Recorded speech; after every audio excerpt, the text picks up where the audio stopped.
का खालसा, वाहेगुरु जी की फतेह। हिंद चादर हम सभी के परम श्रद्धेय श्री गुरु तेग बहादुर जी की 350वीं शहीदी पर महाराष्ट्र सरकार की ओर से आयोजित इस कार्यक्रम में मंच पर उपस्थित महाराष्ट्र के जनप्रिय उप मुख्यमंत्री श्रीमान एकनाथ शिंदे जी, श्रीमती सुनेत्राताई पवार, जिनके मार्गदर्शन में यह कार्यक्रम महाराष्ट्र में संपन्न हुआ, ऐसे हम सभी के बहुत ही आदरणीय दमदमी टकसाल के मुखी बाबा हरनाम सिंह जी, शरदराव ढोले जी, बाबू सिंह महाराज जी, महंत रघुमुनि जी, मेरे साथी गिरीश महाजन जी, रविंद्र चौहान जी, गणेश नाइक जी, आशीष शेलार जी, मंगल प्रभात लोढ़ा जी, संजय राठौड़ जी, माधुरीताई मिसाळ, रितुताई तावड़े, मंदाताई मात्रे, नितिन पाटिल, रामशेठ ठाकुर जी, शान ठाकुर जी, महेश बाल्डी जी, कुमार ऐलानी जी, क्रांत पाटिल जी, श्रीमती नवनीत राणा, जसपाल सिंह,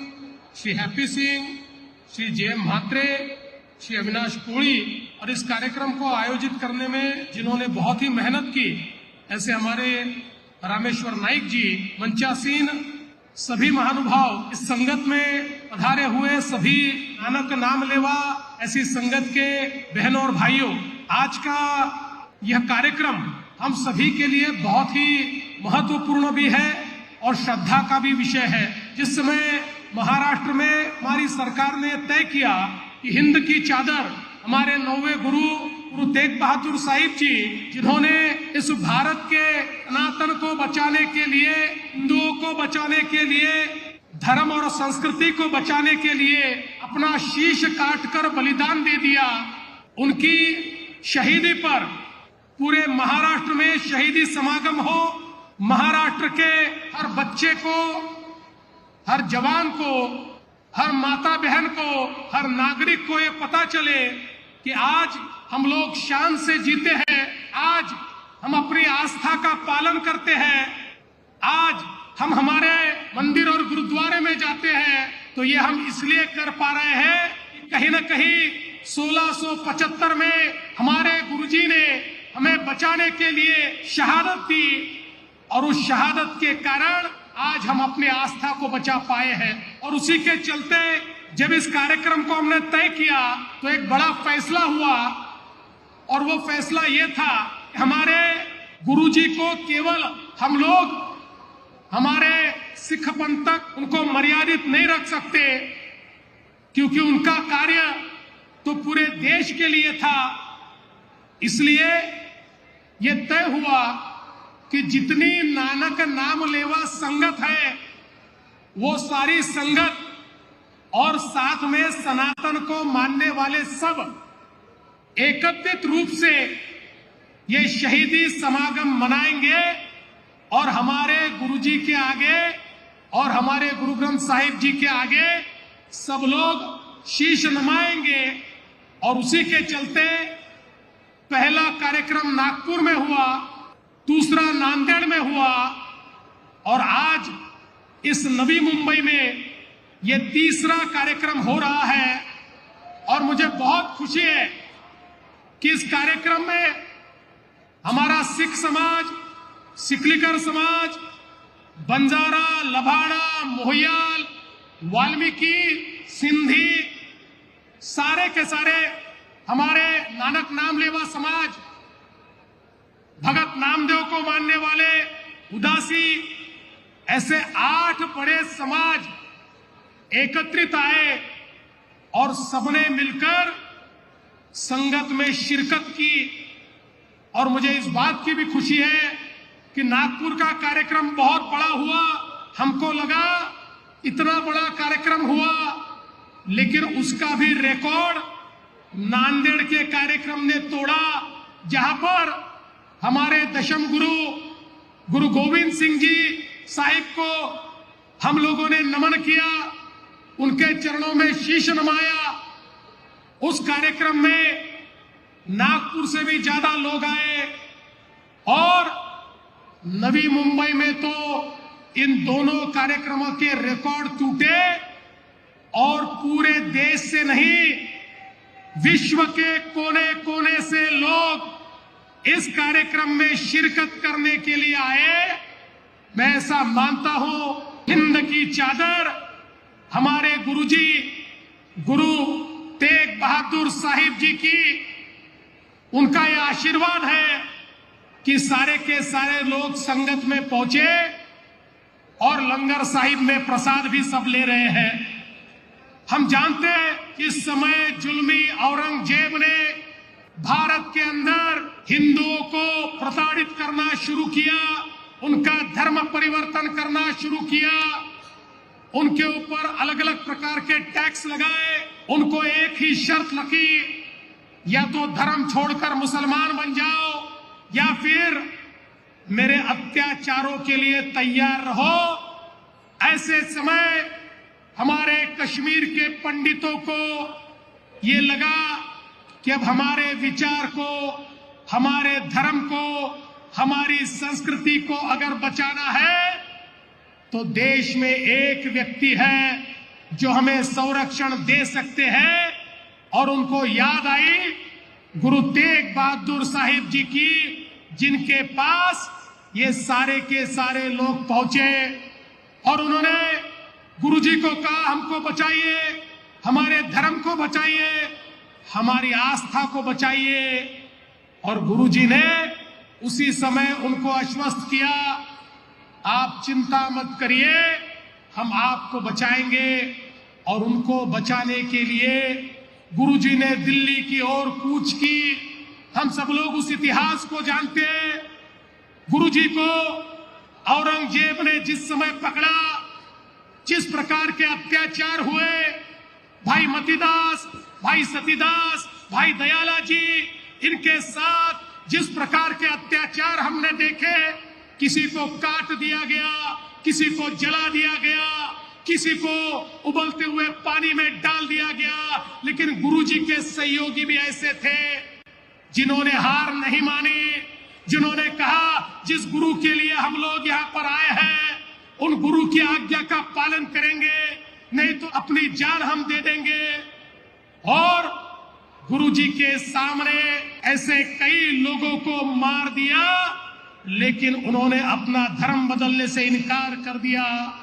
गुरुजी को प्रताड़ित किया गया, इतनी अलग अलग प्रकार की प्रताड़नाएं गुरुजी को दी गई, लेकिन गुरुजी ने जो एक ओंकार है, जो हमारा निरंकार है, जो हमारा धर्म है, उसको छोड़ने से इनकार कर दिया और गुरुजी ने वहां पर अपनी शहादत दी। हम सब लोग जानते हैं गुरुजी का शीश काट दिया गया चांदनी चौक में, भरे चौक में गुरुजी का शीश काट दिया गया।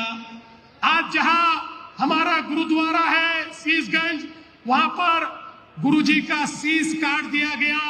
और काटने के बाद भी औरंगजेब ने कहा कोई भी इनके शरीर को हाथ नहीं लगाएगा, कोई भी इनका अंतिम संस्कार नहीं करेगा।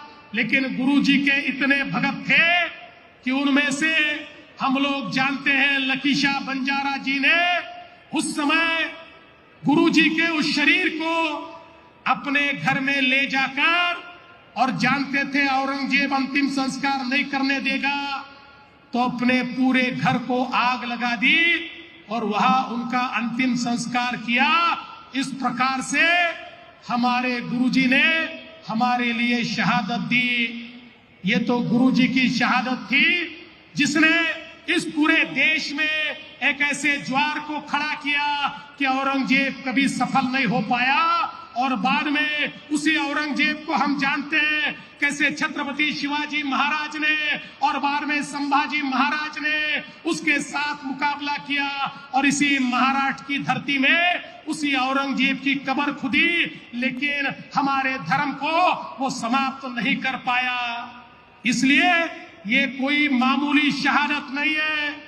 दुनिया के इतिहास में ये एक ऐसी शहादत है जहां पर किसी पंथ के लोग एक गुरुजी के पास आते हैं और कहते हैं हमारे पंथ को बचाओ, और गुरुजी विचार नहीं करते और जाकर अपनी शहादत देते हैं। इसलिए ये शहादत हमारे देश के लिए, हमारे धर्म के लिए दी थी। उनको शस्त्र देने वाला हमारा सिकलगर समाज था, उनको मदद करने वाले पहले ढूंढने वाले मक्खन शाह बंजारा थे, फिर उसके बाद लकी शाह बंजारा थे। हमारा लबाड़ा समाज उनके साथ था, जिस समाज ने उनके लिए कई प्रकार की बावड़ियां तैयार की, उनके सारे जो रास्ते, उन रास्तों को तैयार करने का काम किया। उनके साथ लड़ने वाले सतीदास जी, मतीदास जी, दयाला जी, ये सारे के सारे लोग, कोई मोहियाल समाज का था, लड़ने वाला कोई वाल्मीकि समाज का था। इसलिए ये सब लोगों को एकत्रित लाने का काम, और हमारे दशम गुरु ने जो हमको गुरु ग्रंथ साहिब जी जिनके सामने शीश नमाने के लिए कहा, उनके साथ जुड़ने का काम इस महाराष्ट्र की धरती से भगत नामदेव जी ने किया।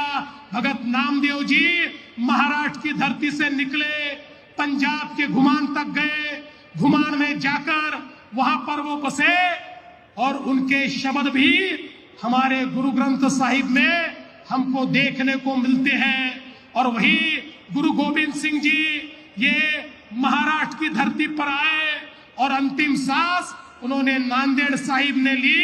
एक प्रकार से ये महाराष्ट्र का और पंजाब का नाता, ये सनातन का और हमारे सिख समाज का नाता एक ऐसा नाता है जो हम कभी भूल नहीं सकते। इसलिए महाराष्ट्र की सरकार ने तय किया कि हम लोग केवल इस साल समागम करके इस बात को समाप्त नहीं कर सकते, हमारे हर घर में इस शहादत की जानकारी होनी चाहिए। आने वाली पीढ़ियों को इस शहादत की जानकारी होनी चाहिए। इसलिए महाराष्ट्र की सरकार ने निर्णय किया कि हमारे जो बच्चे पढ़ते हैं उनके पुस्तक में, हमारे सिलेबस में भी हमारे 9वें गुरु श्री गुरु तेग बहादुर सिंह साहिब जी की शहादत ये हमारे बच्चों को पढ़ाई जाएगी, और हमारे जो बच्चे हैं वो बच्चे पढ़ते हुए उसको पढ़ेंगे। ये निर्णय भी महाराष्ट्र की सरकार ने लिया है।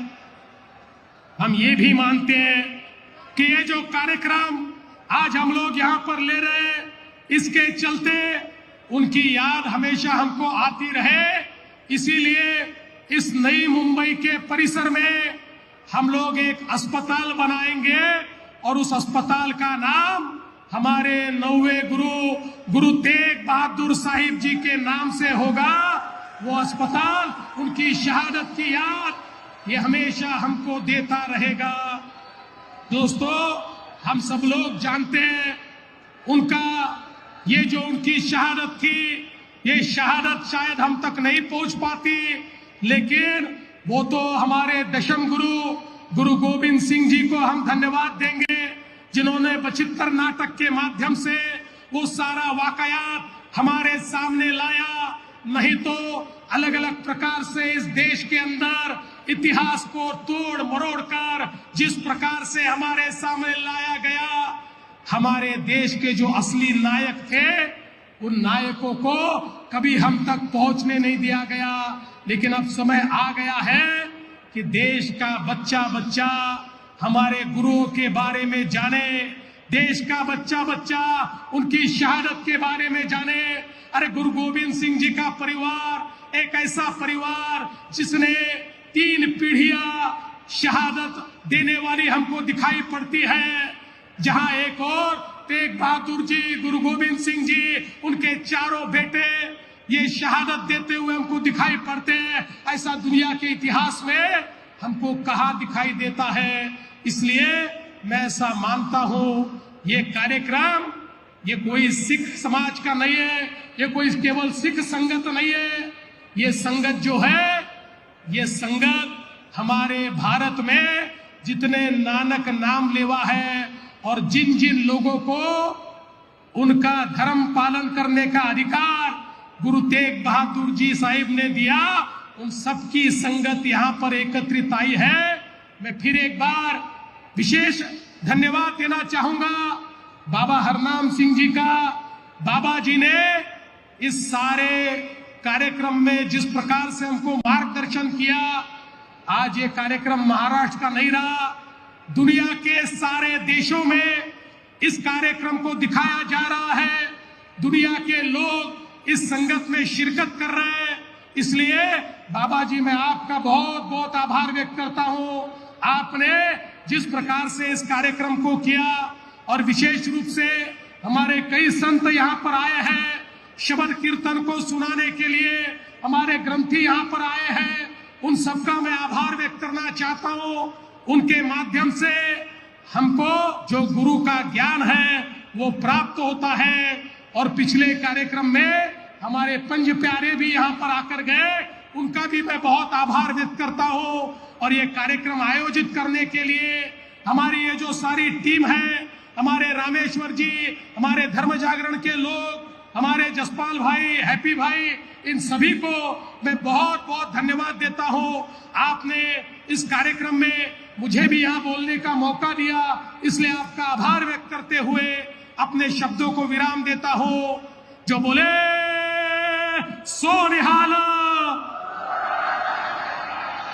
बोले सो निहाल, वाहे गुरु जी का खालसा। धन्यवाद। जय हिंद, जय महाराष्ट्र।